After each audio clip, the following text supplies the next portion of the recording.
Well, hello, American Lit fans. It's me again.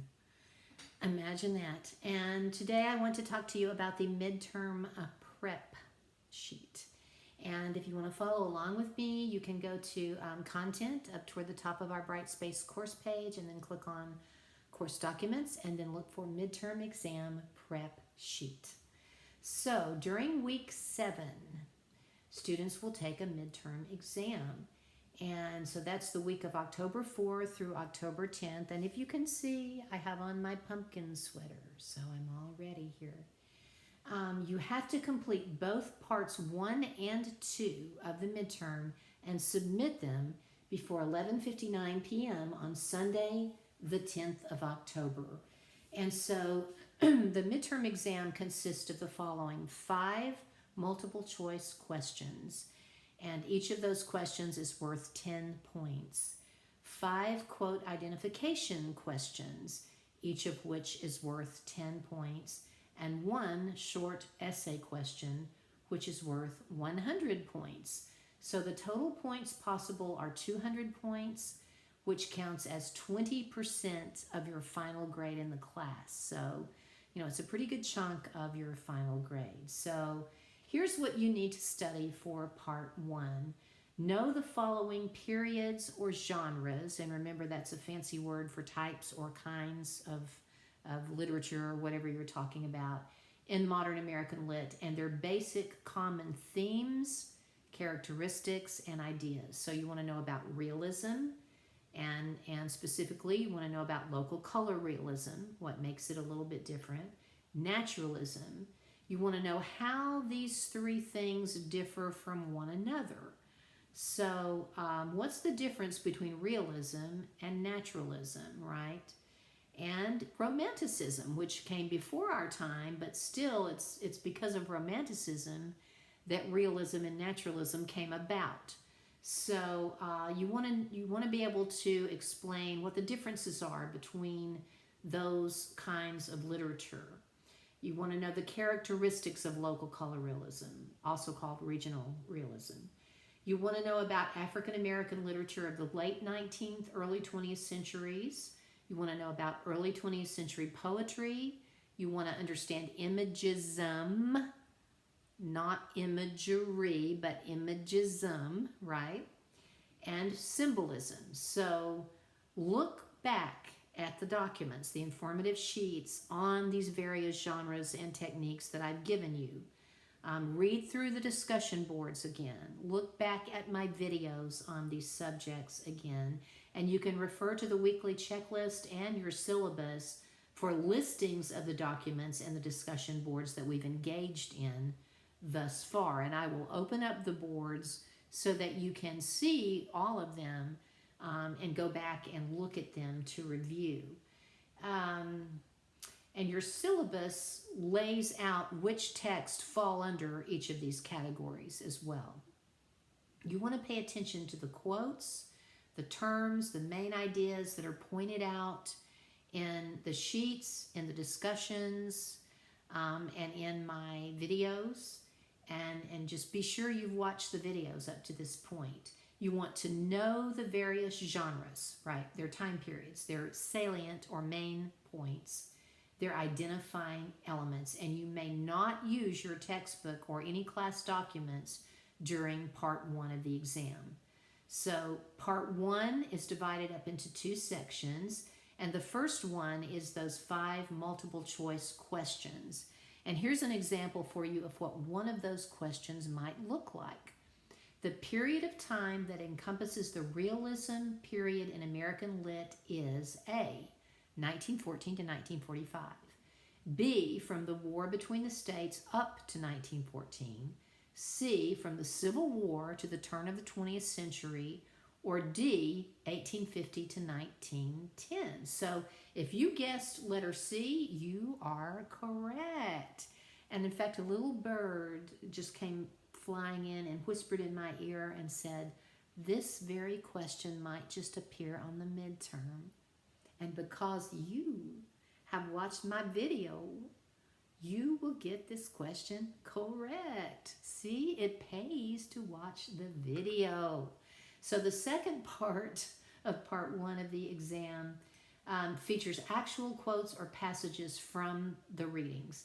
And it will be your job to identify the text, so the title, and the author. And a listing of text and authors will be provided for you. However, not all of the names of the authors and text listed will actually be used. So there will be more of them than you actually need to fill in the blanks. And so here's an example of what one of those quotes might look like. In all things that are purely social, we can be separate as the fingers, yet one is the hand in all things essential to mutual progress. Did you say Booker T. Washington, the Atlanta Exposition Address? Why, if you did, you are correctamundo again.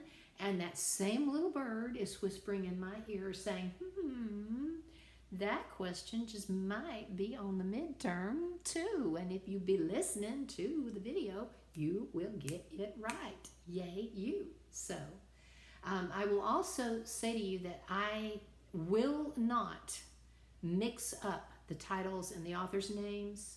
So in other words, I won't give you a title and then the name of an author who didn't actually write that title, because I am not evil like some people might be who would do that to you. And I didn't much appreciate it when professors did that to me. And I believe in doing unto others as you would have them do unto you. So therefore, I will not mix up incorrect titles and authors' names. So that's part one. Part two of the midterm consists of a short essay question. You can see below here. You can and should use your Norton anthology textbook and your class documents for part two of the exam. So you absolutely can and should do that. You will be expected to write at least 4 to 5 paragraphs in response to the prompt below. Your essay should have a clear, identifiable thesis statement. It should have paragraphs that contain topic sentences. So the very first sentence of your paragraph that tells your reader what this paragraph is going to be about, or that sort of connects the previous idea to the idea you're about to talk about. Your essay should have your essay should also have 2 to 3 main points, and you must, this is a requirement, quote from your chosen text at least twice and cite those quotes within your paper in correct MLA formatting. You will not need a works cited page, but your essay should contain a formal heading in MLA formatting. So your name, my name, the course name, the date, and it should be double-spaced and typed in Times New Roman 12-point font. And on all pages in the upper right-hand corner, it should have your last name and the page number. So here's the essay question or prompt that you should consider. Choose and comment on one text that we have studied so far this semester. So you'll look back in your syllabus or on your weekly checklist, and you'll find one text that you want to write about, and it should be something that probably intrigued you, something maybe you enjoyed and you'll do better. So here's your first question. What are the main messages and themes inherent in this text? So this is where looking back at the discussion boards will really be helpful. What are the main ideas here? What are the main messages coming through? What are the themes? What particular genre or technique does this work represent? So is it an example of realism? How do you know it's realism? Is it specifically local color realism? How do you know? What makes it local color? Is it naturalism, and how do you know? Is it an example of African American literature of the late 19th, early 20th century? What connects it there? And don't just tell me, well, it was written in the early 20th century. Tell me the ideas within it that kind of connect to what's happening in American life at that point. Is it an example of early 20th century poetry, imagism or symbolism? What makes it imagism or symbolism? How do you know, right? And so that's the second part of the question. What elements let you know that this particular text serves as an example of its specific genre or technique? So be sure not to use first or second person in your writing. No I, no first person I, no you, no your. at all, unless these words are part of a quote that you're using. So you're not going to say, I think that Booker T. Washington's text is beautiful, even though you might think that. You're going to use elevated language, and you're going to avoid vague words like thing and people and good and bad and beautiful. Instead, you're going to tell us how it's beautiful, right? One may see that Washington's text is compelling and effectively written because, right? Your writing should be appropriate for a formal academic paper. So you're going to use one-and-ones instead, or you're going to restructure your sentence to just avoid the need for first or second person. Your essay should contain a formal heading again. So your name, my name, the course name, the date in the upper left-hand corner of page 1, and then your last name and a page number in the upper right-hand corner. So here is an example. This is a fine paper, no doubt, written by HRH Princess Fufu, my cat. And you see there, I'm her professor, and she's taking English 2120, may God help us all, and the date was 9 October 2020. So that's correct MLA formatting. So we wouldn't say October 9th, 2021. We would say 9 October 2021 with no commas in MLA. And there you see the example on the right-hand, upper right-hand corner, Fu 2. So here's an example of an incorporated quote with correct in-text citation in MLA formatting for your paper. The author masterfully presents a seemingly naive young man who poses as a Bible salesman, and that colon prevents you from dropping that quote. If you had put a period there instead of a colon, your quote would be dropped because it would appear all by itself as a sentence. So remember that rule from 10:10. Quote, well, lady, I'll tell you the truth.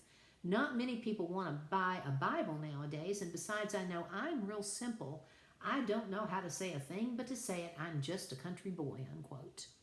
And then in parentheses, you have the author's last name, O'Connor, and you have the page number, 362. Then you have the closing parenthesis mark, and then the period.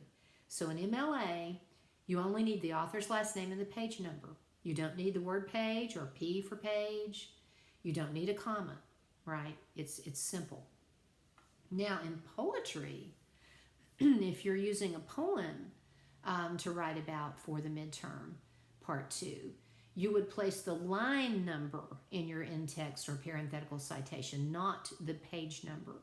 Because if you think back to 1020, that's the rule. You should also use diagonal marks, right, to indicate the line breaks, placing a space both before and after the diagonal mark. So the first time you quote from a poem, include a comma and the word line or lines after the author's last name in your in-text citation. So it would look like this. Amy Lowell uses images masterfully as she speaks of an autumn afternoon, quote, the trees glittered with the tumbling of leaves, space, diagonal space. The sidewalk shone like alleys of dropped maple leaves, end quote. And then in parentheses, Lowell, comma, lines 2 through 3, end parentheses, and then your period. Now, after you've quoted from a poem for that first time in your paper, it's no longer necessary after the first time to include the word line or lines in subsequent in-text citations because your reader now knows that you're doing that. So just cite as follows, Lowell 2-3, right? And remember, any quote that appears as a sentence by itself is dropped, and that's going to cause point deductions. So you'll take part 1 of the midterm by going to quizzes on our Brightspace course page up at the top, and by looking for midterm exam part 1. The questions are multiple choice and they are timed. And you must take part 1 before 11:59 p.m. on Sunday the 10th. And then you may upload your short essay for part 2 into the assignment section. So there you'll look for midterm exam part 2. And so you have a while there to actually work on it and write it because you can and should use your textbook and course documents as you're writing part 2. Upload that draft no later than 11:59 p.m. on Sunday the 10th once again. So good luck to you with the midterms. Thanks for your patience.